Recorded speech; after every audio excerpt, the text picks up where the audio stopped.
Hello and welcome to Ron Whitlock Reports. Coming to you from Texas A&M Corpus Christi in the city of Corpus Christi, sparkling city by the sea.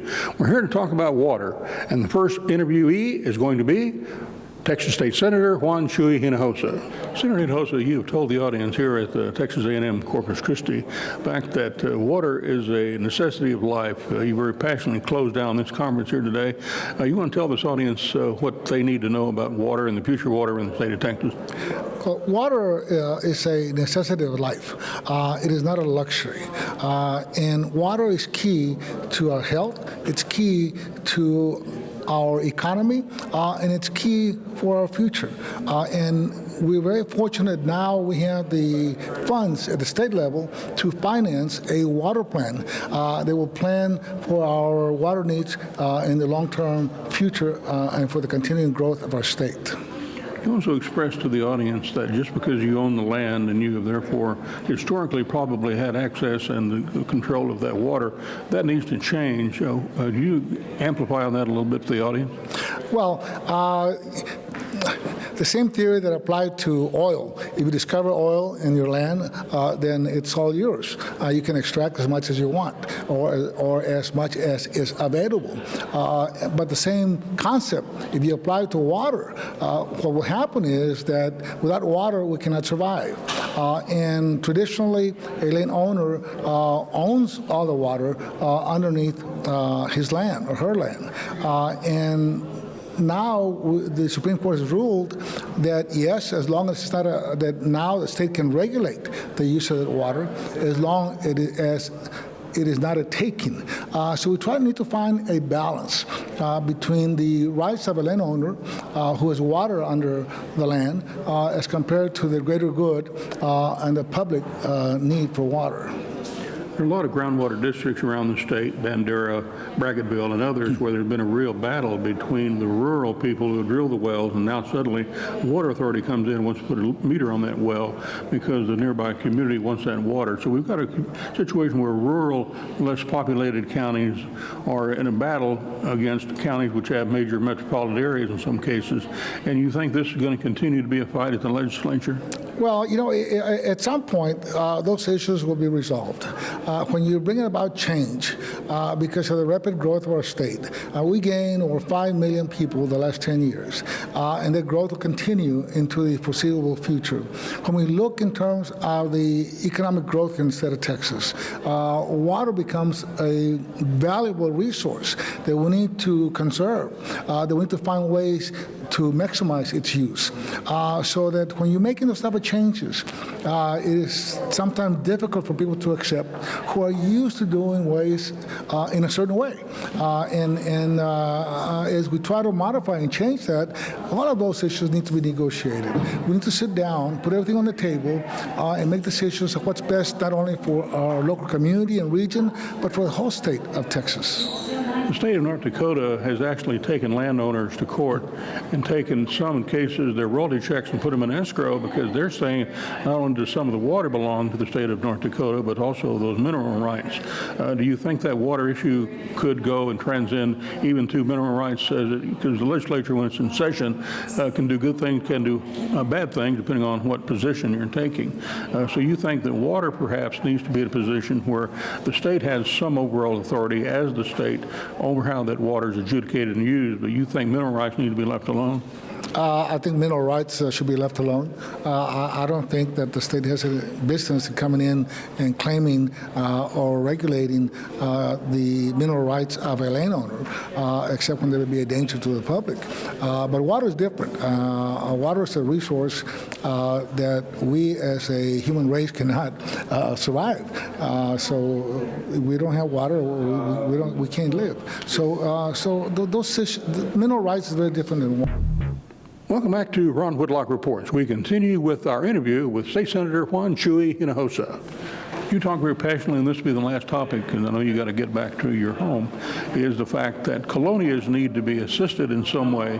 Many colonias in Oasis County, where we're doing this report here today, 38 or more, many up to hundreds in Hidalgo County, your home county of residence. Why should cities extend their water lines to these colonias? Well, number one, in many areas in the Rio Grande Valley, they do. The cities have worked hand in hand with the Texas Water Development Board in finding the financing through grants, through loans, and then paying back those loans through user fees to extend water lines to other colonias that do not have any water available at this point. And we've been very successful in the Rio Grande Valley. Many times the cost is quite prohibitive, and you have a city or a county or even a private water supply corporation that does not want to undertake the cost involved in extending the water lines to a colonia. And a lot of times it makes a difference where the colonia is located. It may be a family of 3 or 4 or 5, 6, where the colonia is far away from a drinkable source of water, and the cost cannot be borne by the non-profit corporation, water supply corporation, and or the city may find the cost prohibitive because the colonia is too far away. I mean, those are issues we're dealing with. We can also try to deal with the water wells they have in place, because a lot of those water wells have arsenic. And we're looking at ways to consolidate some of those colonias so they can have a water source that is affordable and find a way to finance it on a long-term basis. You know, this is a socioeconomic issue. And the colonias not only exist in the valley, but they exist in Lubbock and Amarillo, in other parts of the state. And we have made a lot of progress in that respect. And one of the ways is to keep developers from developing in areas that don't have the proper drainage. They don't have the proper drinkable water. And we have passed statutes and laws to try to regulate and prohibit that.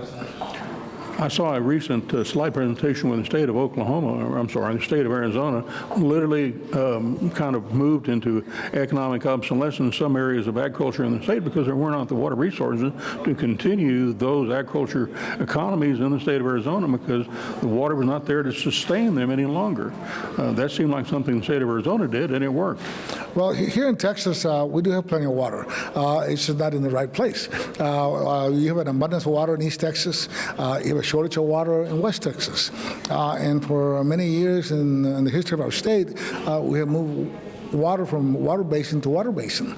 So we're looking at ways to maximize our water resources, at the same time put in place conservation and educate the public about the need to conserve waters and not waste water. That'd be your hope.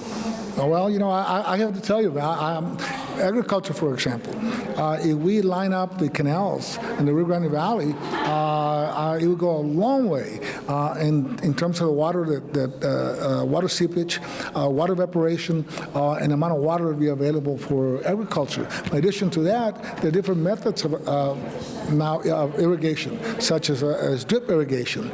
It's proven to be very successful, for example, in Israel, and at the same time, they maximize their crop yield. Thank you very much. Appreciate it. Hello and welcome to this edition of Ron Whitlock Reports. We have two experts in the city of Corpus Christi and Nueces County. In particular, we have Abel Herrero, who is the State Representative, District 34. Abel, welcome to the program. Yes, thank you, Mr. Whitlock. And we have Gus again, Gus Gonzalez. Yes, sir. And Gus, you're the director of the City Water Department, City of Corpus Christi. What is the answer, fellas, on long-term solutions to the water needs for the coastal bend? Well, we're certainly challenged by the water requirements down here. This Eagle Ford Shale, this whole play is going to change this whole landscape, I'm convinced. We're already seeing the development. 93% of the jobs created in your city in the last 3 years have come from related to Eagle Ford Shale. That's extraordinary. Absolutely. We've got to ride that development wave. We've got to be prepared in infrastructure, labor, and certainly on water to keep ahead of that curve and have that surplus to meet those future demands. And that is the Class A, AA, AAA would be desal. Well, it's one strategy in our region plan. Industrial group down here is 40% of the diversion. Refineries, et cetera. Refineries, and we expect on the other side of the bay in San Patricia County, another 35,000 acre feet over the next 5 years, 8 to 10 large industrial customers coming to the valley, to the coastal bend. So CNG plants, LNG plants, those things. Absolutely. And so we've got to stay ahead of that curve. We have some strategies on the books. Obviously, Obviously, you want to get to the low-cost strategies first, the conservation, the pipeline, the surface water, but at some point in time, you're going to have to chase those projects that are expensive. And then we're always trying to minimize that impact to the ratepayers. Chairman Todd Hunter says desal seems to be number one on his radar screen going forward with the next session of the Texas legislature. You agree with him? I'll support him in that position because, as it was mentioned before, you know, the growing demand on water is something that we as a state have to address, not only for sustaining our economy, but also sustaining our livelihood. And so whether it be potable water, you know, for communities or, you know, water to be used in processes for industry, you know, all of those are critical to the life of an individual as well as the life of the economy of a community and as the state as a whole. So, you know, whether you talk about desalination of brackish water or salt water, that's one of the alternatives to the growing demand of water. We also have underground water aquifers, also storage facilities that could be used as well. So I think there are different alternatives, but, you know, we will support the city of Corpus Christi's wish on what project they believe is best suited for the needs of the community, not only for the economy, but also for individuals. So what are you and Chairman Hunter going to have to do at the next session to make sure all of these water projects have the state doing whatever it needs to do, whether the bonding, whether that be through low-interest loans, through whatever process, not on desal, but other things? I think it's a matter of educating individuals on the growing need and demand for water and how things such as Proposition 6, for example, that's on the ballot, can help sustain some of these statewide projects that ultimately work their way to the local communities as well. So it's a combination of identifying and educating individuals on, you know, what is the growing need and demand for water and what is the usage that we are relying upon and what is the source of that water, and then how can we sustain that usage over a long period of time, not only for the benefit of the economy, but also for the benefit of individuals. Well, let's talk conversationally just a moment, if we would, about the viewers of this telecast webcast. Explain to them how, let's say, desal works. We're standing atop a lot of brackish water that can be used, yes? Absolutely. We've got some here in the region, in most state of Texas, you've got plenty of groundwater that's what we call brackish, which is up to about 3,000 parts per million in total dissolved solids. When you get into saltwater desalination, now you're talking up into the 30 to 40,000 milligrams per liter in total dissolved solids. So the idea is we create a plant, a technology to remove those solids out of solution, out of that water. So, and how far inland would you have to go to get to the 3,000 you'd be looking for? As close as 10 to 20 miles from the coast. I mean, you can get into some brackish water. As you get closer to the coast, obviously it's going to get more brackish and higher in total dissolved solids. So, and more expensive to process. Absolutely, and as close as we're seeing some fresh water in Sinton at about 1,200 total dissolved solids, and so it's there now. What comes into play into brackish is the groundwater district, and there's regulatory requirements, there's availability, certainly water rights, who owns them, and so there's other challenges with groundwater. So what do you, Benedetto State Rep and Chairman Todd Hunter, going to have to do with some of the other legislative delegation members from South Texas over Laredo south to the Valley, going to have to do to give you the ability to bring, let's say, a desal plant to the coastal bend? I think it's just, you know, as I mentioned before, is talking to them about the needs and educating them about how Corpus Christi region, for example, plays in the overall scheme of making sure that there is sustainable water for the economy. For example, we know that in Corpus Christi, for example, there are many refineries, obviously, that help sustain the economy of the state as a whole. So when you realize that, just as when you talk about windstorm insurance, for example, that, you know, you shouldn't target the coast in any negative way because the negative impact on the coast is really a negative impact on the state's economy as a whole. So it's a realization of how we're all really in this together. You know, we're all citizens of the state of Texas, and we all want to make sure that the state continues to do well as it has. And one of those necessities that we know is not just in being human, but it's in knowing the demand that water provides or plays in sustaining an economy, is that there needs to be a supply of water. So I think you take into all of that into consideration, and we know that we've worked well together together with individuals across the state on many projects, from creating a medical university in the Valley, for example, to creating other universities in other parts of the state, to working together as collectively as Republicans and Democrats on issues that are really not partisan issues, such as water, for example, knowing that there is a Proposition 6, for example, on the ballot, and that's a process in getting towards the long-term goal of having sustainable water well into the future. Let's talk outside the box just a moment. You mentioned Eagle Ford Shale, and that is the economic future of South Texas. $67 billion is generated in that 20-county area alone, probably not including even Corpus Christi by chance. That's an explosive boom. What could this community do? Because if Corpus Christi doesn't have the water to supply to the CNG and LNG plants over in Ingleside, or through their mud and through the economies of scale that Corpus Christi brings to bear, isn't the whole process going to slow down? And we're told that we have become an exporting port here in Corpus Christi in June. If that's Homeland Security, then why don't the feds come along and help throw a little money into a desal plant and make this thing happen? Otherwise, Eagle Ford Shale could come down, or get some tax money from the state of Texas that's coming out of Eagle Ford Shale to do the same. How about that as an idea?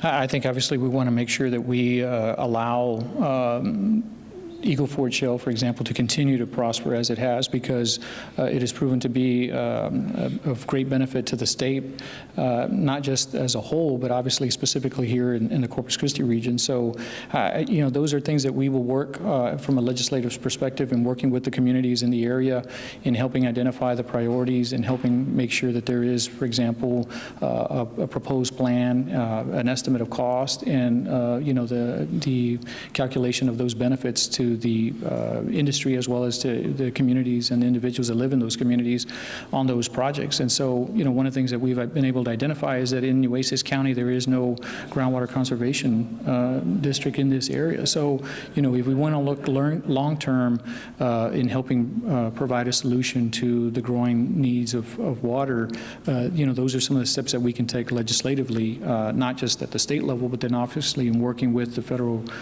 government to see, it's not just about helping, but also don't hamper the state in its efforts to continue to do the things that it's been doing so well. So I think it's different ways that you can look at that. Thank you for watching on this telecast. Come back in just a moment. We'll be back with more commentary and more visits between our two experts on water, so stay tuned to Ron Whitlock Reports. Welcome back to Ron Whitlock Reports. We have Gus Gonzalez, who's the City Department Operator and Director for the City Water Department, City of Corpus Christi, and Abel Heredo, who's State Representative District 34, living in Robstown in particular.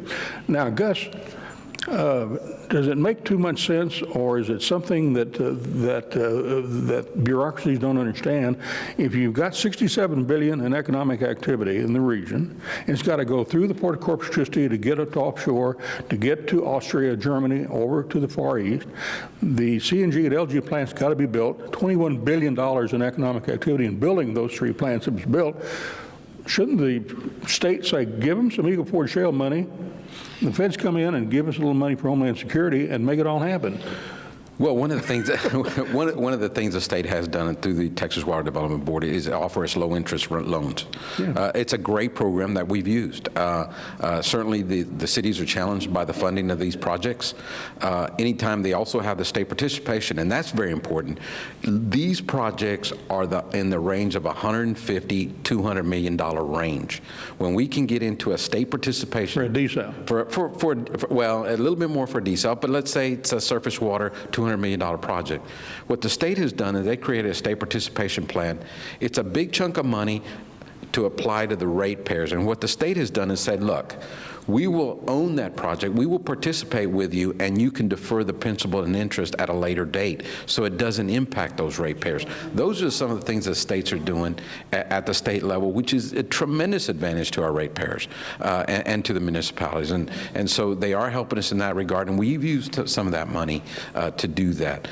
For us, it's a four-prong or four-prong approach. We've got the Bureau of Reclamation has given us a grant of $400,000 over the next 2 years. It's a matching grant to study desalination in pretreatment, location, and intake. We're doing that. We're studying some groundwater projects. That's a little more challenging because of the regulatory requirements. We're working with the mayor. Mayor has created a blue ribbon task force of industrial and stakeholders to come together so that we can bring parity to all our very diverse customer groups. We've got small towns, we've got wholesale customers, we've got the refineries, we've got commercials, we've got residentials. And so that group not only is going to look at some of these projects, but certainly try to bring parity and equity among those customers. And so it's a regional issue, and certainly it's going to be quite challenging. All the stakeholders that you have thrown into the mix just now, why not a public-private partnership to get together and do all this? Well, you know, we've looked at that. Triple P, what they call, it's a public-private partnership. Certainly, we've been approached by certain firms, and we may have to do that simply because of the issues regarding land acquisition, land rights, and those type of things. Obviously, when you get into public-private partnerships, you have a profit. They need to make a profit. They need to make a margin on their investment. While the cities, we still have a high bond rating, we can just go out and borrow the money. So we weigh that one against the other. If you're short on time and money, it's probably a good thing on a triple P project. If you've got a good bond rating, you got a little more time, it might be cheaper just to go on the long run. And 40% of your water use at Corpus Christi is the refineries and those people. Now you're looking at CNG and LG plants coming in with multi-billions of dollars. Right. There's money going to be held up unless there's water to keep those plants going, keep the refineries getting an increase in water because of all the additional oil and gas coming out of Eagle Ford Shale. Right, so right. It sounds to me public-private is the only way to go. Well, I mean, I think the city has already explained that those are some of the alternatives that they're considering, and I think whatever the best option is for the stakeholders, I think obviously will be what is determined to be, you know, the best decision to follow on that issue. So, you know, and we talk about, you know, especially here in Nueces County, there are a diverse group of individuals in this area that rely upon a need of water. You know, you've got city residents, you know, you've got rural residents, you've got industry, for example, and then even within that, you have agricultural needs for water as well. So, you know, this is just another example of how water is one of those limited resources or natural resources that is limited, that at the end of the day, we as a state knew that there was something that we needed to do to sustain the availability of water for, you know, the economy, as we mentioned before, but also to sustain people's livelihood. And so, you know, this is why we, as a legislature, supported the development or the creation of the statewide water infrastructure fund. And so now it's up to the residents to decide, you know, is Proposition 6 the best solution that we have available to us now, and it's going to be up to the voters to decide on November the 5th of this year to determine whether or not to support Proposition 6. I think this brought us back full circle to where we started this conversation. If we did a desal plant, that's water source currently not being used at all, not going to compete with agriculture, not going to compete with local area communities outside of the major metro of Corpus Christi, that could be done quicker under a private partner. And let's say, and that partner could be Flint Hill, some other refinery who needs 40%, which is going to go to 50 or 60% because of all the increased product coming out of Eagle Ford Shale, yes? Absolutely, and absolutely. Is that an answer? Well, absolutely. If you take a pipeline of $150 million over 30 years for that water, amortized over 30 years, let's talk round numbers, $750 an acre foot. If you're talking desalination, while it's drought-proof, you're talking $2,000 an acre foot. Now, the technology's there to do it. Who's going to pay for it? And certainly that's what we're looking at. Funding $67 billion from economic activity from Eagle Ford Shale, which is going to 120,000 million or billion, whatever it is. Well, we're going to be looking at funding not only from helping us from the state, but also from the users themselves, the industries that are coming to town to say, hey, do you have to pay an impact fee, a water supply development fee? Do you pay equity buy-in fee? How do we slice this so that it's equitable, so that it brings parity to all our customer classes? And that's what we're going to be looking at.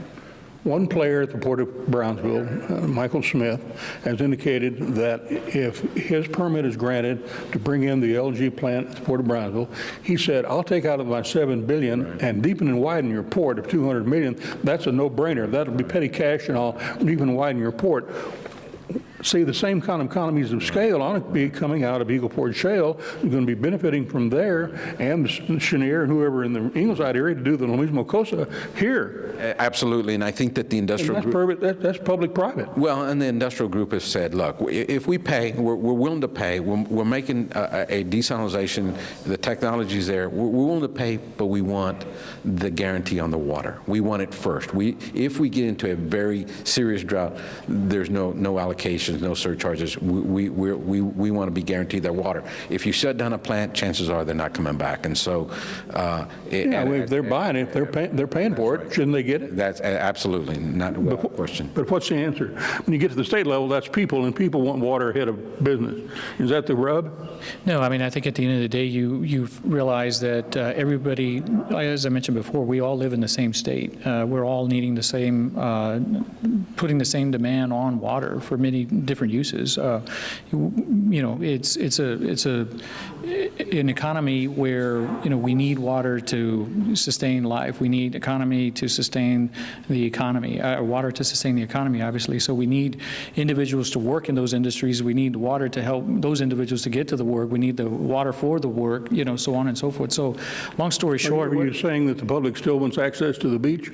Well, obviously so, you know, and so at the end of the day, what I'm trying to say is that everybody understands that we all need water, and everybody wants to work together. At least that's the impression that I'm getting from industry, for example, that they understand that there's a growing need for water. They understand that there's priorities, and they want to participate just as individuals obviously know, like communities, for example, know that there's a growing need and demand for water for the residents and for the constituents that are businesses as well. But is the answer, can you propose legislation to give the people who pay for this, in this case, the brackish water, the desal plant, who are going to pay for it, and they're going to continue to get water from their plant first, and the people second? Is that something that'll ever fly in the legislature? You know, I don't know. That'll be something that we'll have to determine whether or not, you know, the legislative body supports or not. The other issue that was discussed in the forum today was the fact that there's judicial review of some of these issues regarding the capturing of water, you know, by individual property owners. And so I think that those are all dynamics that play into, you know, the growing demand of water and how those needs are going to be met by the state and local communities, and how we help individuals and the industry as well. Thank you, Gus Gonzalez. Appreciate you being on the telecast. I'm Bill Adedo. Thank you. Same thing. Thank you for joining us here on Ron Whitlock Reports. Till next time, adios.